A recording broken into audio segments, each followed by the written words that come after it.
going on, everybody? We have trekked out to absolutely lovely Rosamond, California, where it's a balmy 100 and hotter than hell. I don't know. I'm sweating. I don't care.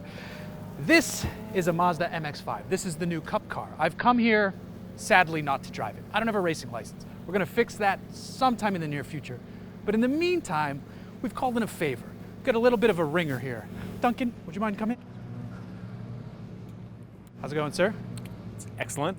This is my friend Duncan Ende. If you listen to the podcast, you already know him. If you follow racing, you also already know him. Duncan races Ferraris. Today, though, he's gonna be driving this thing. You ready? I hope so. Think you can handle it?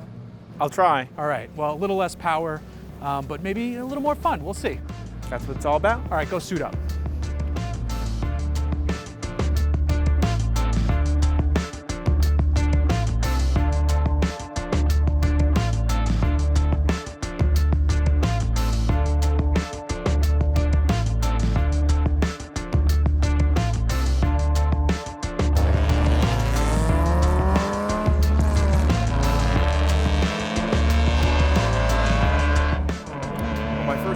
MX-5 Cup experience has definitely gotten off to on the right foot. Believe it or not, I'd only ever driven any Miata at all.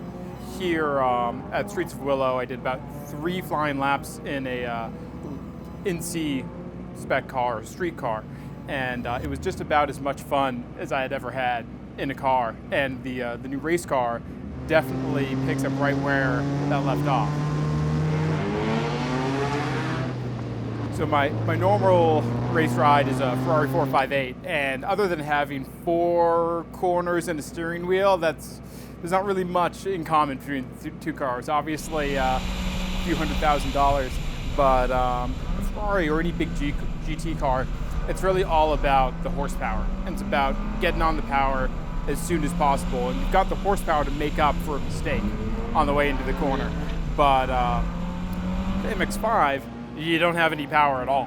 So it's all about getting every little bit of speed you can on the way in, because not only do you not have any power, the power band is about 400 RPM wide, maybe a little bit wider, but it's not big. So if you screw up just a little bit of speed, you're suddenly out of the power band, and then you're just watching everybody drive by you on the exit of the next corner. The handling on the new MX-5 Cup Car is really, really, really something. The front end is, it's not harsh, but it's relatively stiff and it's super reactive. As soon as you think about turning into the corner, you're there and you're at the apex. Whereas the rear, it's not disconcerting, but it's almost like it's connected at a different wavelength from the front. The rear kind of follows behind and then takes a big set in the middle of the corner. You kind of sit down on that outside rear and you drive the car on the throttle from there on out. And the front end is just kind of along for the ride as you manage grip at the rear.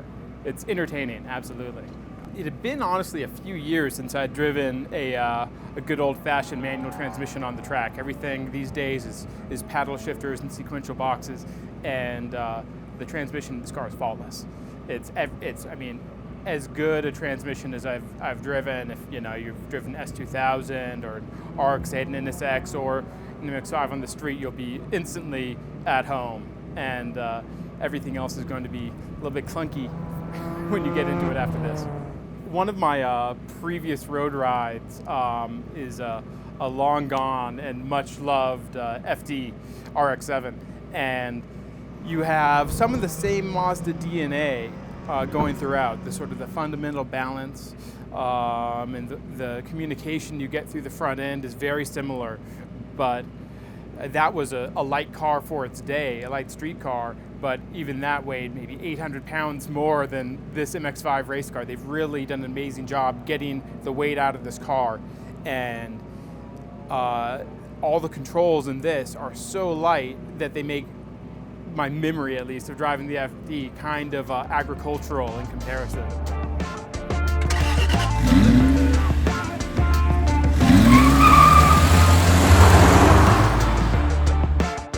So Duncan's off doing cool guy racer stuff. I'm gonna do video games. Hopefully no one crashes.